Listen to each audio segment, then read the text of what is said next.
kita membuat video blog tentang bahan pangan sehari-hari, tentang pekarangan rumah. Jeruk merupakan buah yang memiliki khasiat.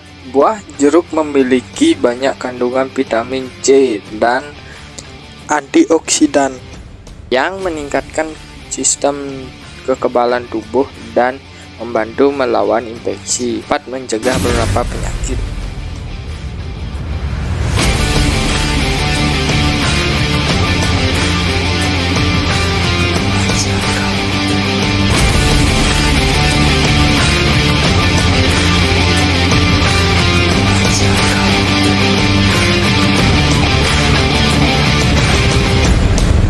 Buah naga memiliki ciri khas kulitnya yang berduri dan warnanya yang cerah, seperti merah muda, kuning atau putih, tergantung pada jenisnya.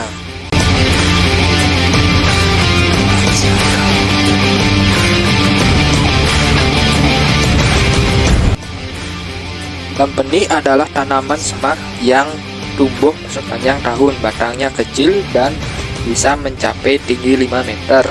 Buah lempeni berwarna merah saat matang dan berubah menjadi hitam ketika masak.